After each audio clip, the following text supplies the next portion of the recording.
JotPsych is the first AI-powered EHR built for therapists. It automatically writes your notes and handles scheduling forms and more. Try it free and get 50% off your first 2 months with code JOE at jotpsych.com.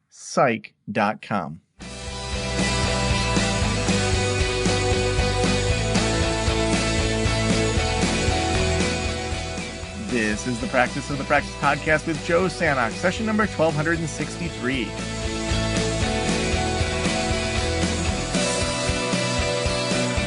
I'm Joe Sanok, your host, and welcome to the Practice of the Practice podcast, where we help you build a thriving private practice you absolutely love. I am so excited today to have Ashley Mielke with me. Ash is a suicide grief coach, registered psychologist, and founder of the Life After Loss Blueprint, a transformative group coaching program helping women reclaim peace, joy, and purpose after losing a loved one to suicide. Ash, welcome back to the Practice of the Practice podcast. Thank you so much, Joe. I'm so excited to be here again. Yeah, I mean, you've been a consultant with Practice of the Practice. You've launched your business. You've sold your business. You've reinvented yourself. You've had kids. I mean, so many things in the last couple of years that I've known you. So let's just start with what are you finding enjoyable in life right now outside of work? That's a wonderful question. Well, anyone that has listened to any of our previous podcasts would know that I'm a very passionate hockey player. So I would have to say so much of my joy, other than being with my kids and my husband, would be just heading to the rink a few times a week to play hockey. Yeah. So on the rink, are you like what would your nickname be? Would it be like you're the brutal one? You're the one that like is just trying to score? You're passing a lot? Like, what is your role usually on the team? So it would probably surprise you because people know this very gentle, soft side of me as a therapist and grief specialist. But I have been called a honey badger on the ice. You just want to take people out. Oh, I'm in there. I play center. So I'm wherever the puck is, you will find me. And I have this motor and it doesn't stop. And it's amazing. Wow. I love that. I want to see videos of this. That just sounds so awesome. People do ask, I need to see this in action. So I have to get someone to record to see that it's actually true. And it's just this kind of other side of me that it's like that very kind of competitive, but also playful and just fun. That's really what it is. It's just true freedom, honestly. And that's why I think that is so important for us in our work, because we don't have a lot of those outlets otherwise. And we all really need and deserve that space. 100%. Now, what I love about you is how much you thoughtfully reinvent yourself. Not in a, oh, here's the new shiny thing, but in a, I want to start a practice that came out of my father's death. I want to do consulting with people because I care deeply about, helping them grow their practices. And now your coaching program. And I'm interested in, take us through from the sale of your practice to where you are now, kind of how that story unfolded for you to thoughtfully reinvent what you were going to do next. Wow. Thank you for that too. That really means a lot to me. It was sort of a couple of years in the making, honestly. I knew that in my heart and my spirit, there was a change coming, and I didn't quite know what that was or what that would look like. And as a very spiritual woman and a faith-based person, I just totally surrendered that to God. Okay, God, I am yours. Wherever you are calling me to serve next, just take me there and I trust you. And it was through the sale process and a lot of prayer and just deep reflection that I knew it was going to continue to be of service, which is something I really desired, but wasn't quite sure what that would look like. And it wasn't until I actually stepped into a coaching mastermind program right at the time of the sale where I got really clear on what that was. And I was encouraged to really look at, Ashley, where does your heart come alive? Where do you really feel like there's this sort of marriage of personal experience, professional experience, passion, desire? Who do you love to serve? And that's where it became very clear that I took the niche of grief and really narrowed that down to suicide loss and particularly working with women. And that honestly was just like the doorway to launching the coaching business and my new proprietary program, the Life After Loss Blueprint. So what was before you? So you're in this mastermind group, you come up with the blueprint and the coaching program. To me, there's got to be some steps in there. Like, how did you evaluate how you view the world? How did you get over well, I'm a psychologist, I shouldn't be a coach. Like, I think that's a big thing people deal with. And also like a loss of identity. Like, I'm not that therapist anymore. I'm this. I know when I sold my practice and said I'm just going to do consulting and podcasting, it's like my whole life it's been around becoming a therapist, having a practice, and then now I sold that and I'm not doing that. So how did that kind of emotional side, but also the practical step side look? Yeah, wow. Oh, we could talk for hours about this, honestly, Joe, because it's still something that I am working through. Like there was massive grief in letting go of that business, that identity, the role of therapist. But through this sort of spiritual transformation and transfiguration I've been going through this last 5 years with my spiritual director, is really my focus has been around how do I get to like that true, authentic version of me, like the truest form of who I am. And as I peel back the layers, the identities, the roles, all these versions of myself I've created, at the root of that is love. So like that's where I really try to focus my thoughts and my efforts is it's not even important what the role or identity is. It's about being of service. And I believe that's what I'm here to do. So that has been just more of the motivating force than more so like I would say my ego, which is like, oh my gosh, I've worked so hard and I've gone to school for so many years and I have this, really amazing title. And I think as I get older and I mature, I realize how unimportant that really is. Yeah. Yeah. I mean, I think for a lot of people, they may have that feeling of, I want to do something for the world. I want to play bigger. I want to spread love, compassion, whatever the value is that they hold. And then it's like, well, but how do I do that in a way that I can make a living, impact people, get the message out? So there's the marketing side, there's the actual like taking people's money side and like making a living off of it. How did you sort through all of that? I think I am still sorting through all of that. Yeah. And especially moving from a traditional practice to high ticket coaching was quite jarring for my nervous system. It's a different business model. It's just different in many, many ways. But I think what my focus is I do have a special skill set and I work with a very particular niche. And I've been really positioned to support these women going through something incredibly devastating and life altering. And there has to be an exchange. And, people are, we always say like, you kind of get what you pay for. And so when people are investing to work with me, the more they pay, the more they're going to show up and actually do the work. And I'm also going to show up 100% when people are paying a high ticket for a high ticket coaching program. So that's one way that I've been able to wrestle with that. And I can't do this for free. Yeah. When you think about just some of the things that you had to get over in regards to that high ticket, how did you work through how you view coaching compared to doing therapy, those sorts of things? Oh, that's a really good question.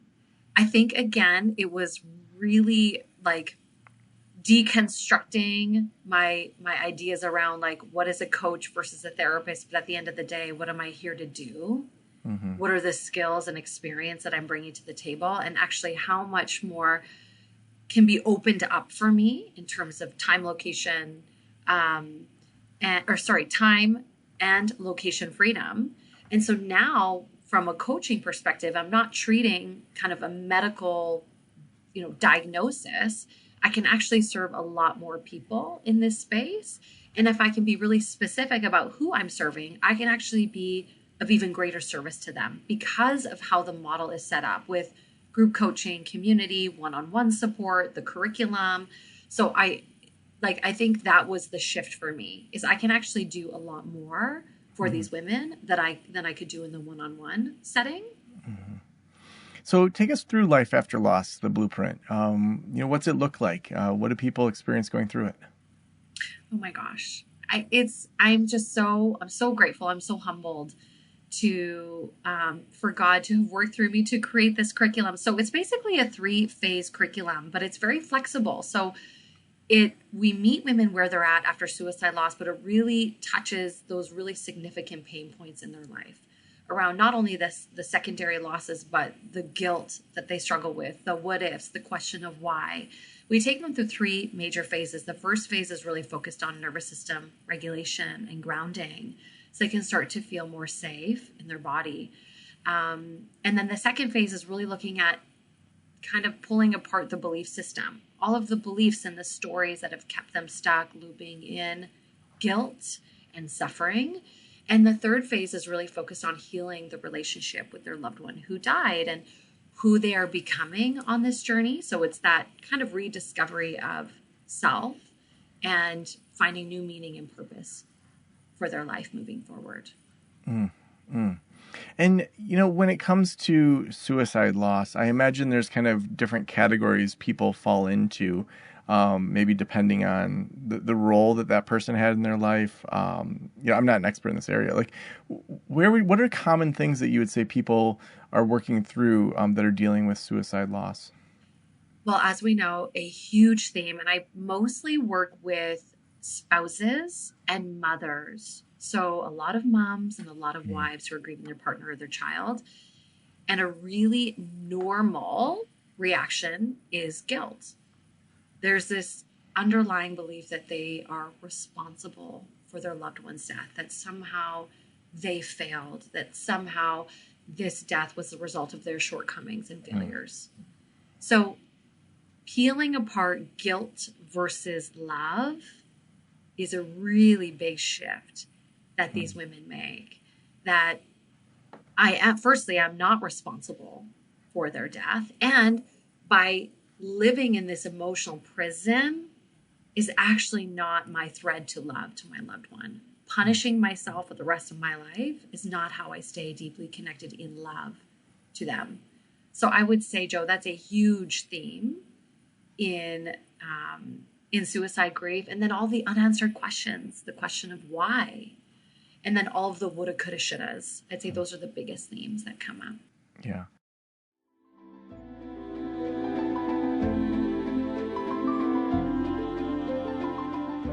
Do you want to expand your private pay caseload? Check out Thrizer. Thrizer helps clients better navigate their out of network benefits and takes the entire burden of insurance off of them. That means no more super bills, no more insurance calls, and the best part, no more long reimbursement waits.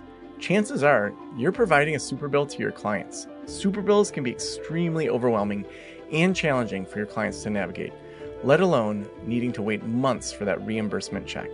Thrizer provides automatic claim submissions, manages claims end to end, and the best part, allows clients to just pay a copay for your session, while Thrizer covers the rest of your rate up front and waits for the reimbursement on your client's behalf. This is called Thrizer Pay and is already helping thousands of clients access therapy without needing to be out hundreds of dollars while waiting for reimbursement. It's the best way to make your services more accessible and increase your private pay caseload, hands down. Use the promo code POTP for a free trial. That's POTP, Practice of the Practice, POTP. You'll receive waived credit card fees for your first $2,500 in charges. Time to thrive with Thrizer. Head over to join.thrizer.com/Joe. Again, that's join.thrizer.com/Joe. And as a coach, how do you see your role being different than a therapist in those moments? Because the therapist side of me, sometimes goes into maybe psychoeducation, normalizing, Mhm. all those things we do as therapists. What does that look like differently when you're in a group coaching program? I would say there are so many similarities to the work that we do as therapists. So, a lot of normalizing and humanizing the experience, lots of psychoeducation, and a lot of that safety and stabilization. So, I'd say the difference between what I would do as a coach versus a therapist. I'm not treating the trauma. We teach how to stabilize and create safety and grounding and how to work through their belief system, but we're not treating the trauma like I would do typically with EMDR therapy, as an example. So I'd say that's the biggest difference, but so much of the work that I do looks very similar to my work as a therapist. And kind of give us a little more behind the curtain, like what it looks like, when you're in a group coaching program like this. So there's three major elements to the program. They have a curriculum that they work through, which is short videos. There's 12 modules. And in those modules, there's short videos and then reflection exercises that help them go deeper, or deeper emotional exercises that they work through on their own. We have the community element. So we have a platform. It's sort of like Facebook, but it's called School. You might be familiar, Joe. And so it's an opportunity for them to connect as a community, basically 24 hours a day. And then we have the coaching. So we have 2 group coaching calls a week. Plus we have other professionals that come in monthly as well to do calls where we gather as a community to check in. We talk about what's been heavy and hard, where they need support, and just where that sort of healing in community happens, which is honestly, that has been the biggest surprise and gift of moving from a one-on-one to a one-to-many model, has just been the experience of seeing the women come together and support each other live in those calls. Yeah. Oh, so awesome. Well, tell me about how do people find the program? I think the marketing side, a lot of us are we can design programs. We can say, oh, here's all the things I want to do, but then getting people to actually learn about the program, that's a whole nother, do I want to say beast? A whole nother beast to deal with. So how did people find the program? How did you work on referrals or SEO, or what helped people find it? So this is where that coaching mastermind was really helpful. So I invested in a program and they set up the funnel system for the business. So people will come through an ad on Meta, Facebook, or Instagram. The ad will then take them to my free masterclass. So I just launched a new masterclass. It's 56 minutes. So it talks all about my approach to working with suicide grief, the realities of suicide grief, and just really connecting with my ideal client. And if it resonates, they're encouraged to book a call so that I have a discovery call with them, which I call a grief assessment call. And during that call, we basically qualify them if they are someone I can actually help and if they are a fit for the program and community. And if they are, then we enroll them to the inside of the program. So simple. Anyone can do it. It's so simple, right? It's so simple and it's so challenging because you really have to learn how to dial in your messaging to really reach the heart of the people that I want to serve, whatever that coaching niche would be.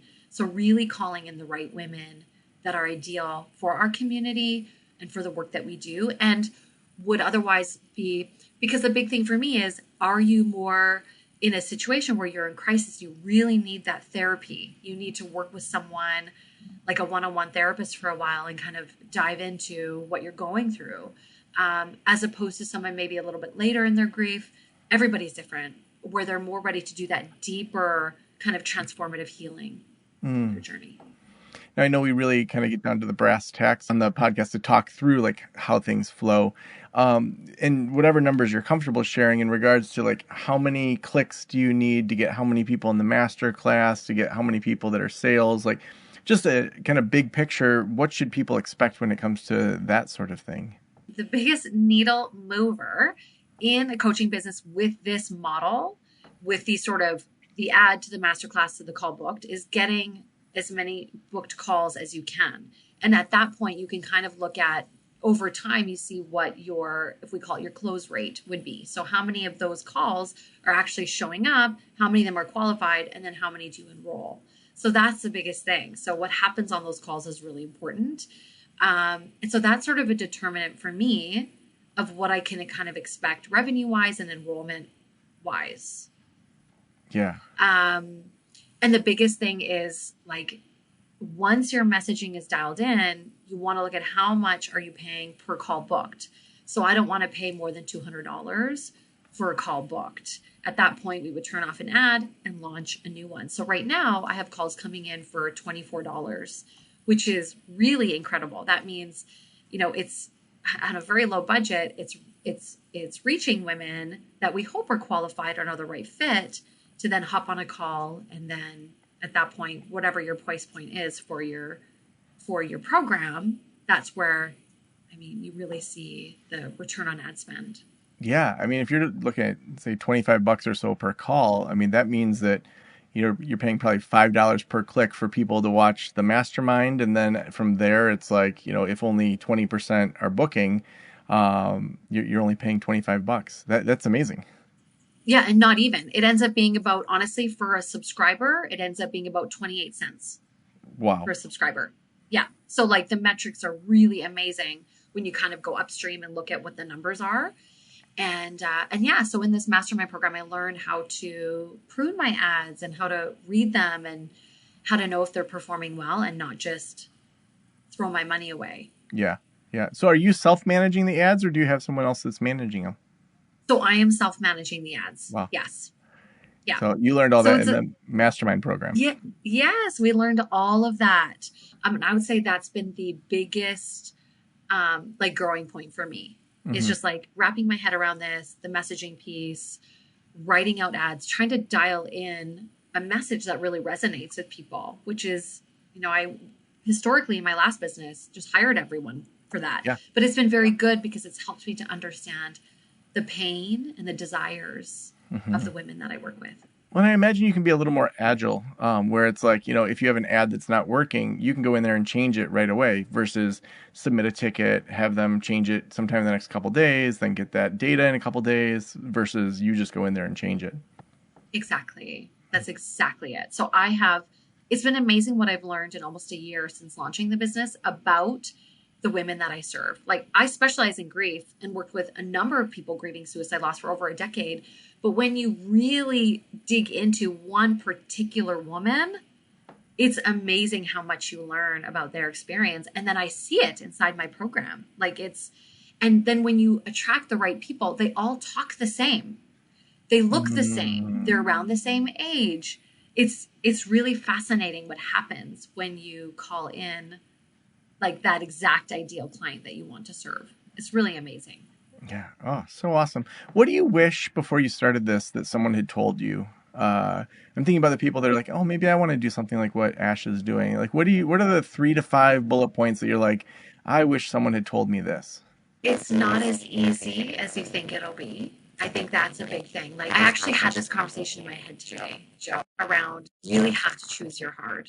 Group practice is hard. Solo practice is hard. Coaching is hard. Going and being an employee somewhere is hard. So you have to choose your hard. Like that's the biggest thing. Like it sounds easy. Like, wow, you just put up an ad and they just come and you do this and it's this simple. There's a whole other skill set that you have to learn and mindset that you have to nurture moving from traditional practice to coaching. But I would say at the end of the day, you have to do the thing that lights you up. You have to have a really strong purpose and why for the work that you do. Or like anything, you're going to want to quit at certain points, like I did in my group practice. So I would say that is the biggest message for sure. So awesome. The last question I always ask is, if every private practitioner in the world were listening right now, what would you want them to know? I would want them to live generously into the calls and desires of their hearts, Joe. That's it. Like really listen deep down in their heart and their spirit to what they're being called to do, and trust that is that's like their unique calling, and that's what makes them special, and that's what's going to give them just the deepest level of fulfillment in their life. So awesome. Ash, if people want to refer folks to your program, if they want to join the program, where can they read more? They can go to my website, which is ashleymielkecoaching.com. Awesome. Well, head on over there, folks. And Ash, thank you so much for being on the Practice of the Practice podcast. Thank you so much, Joe.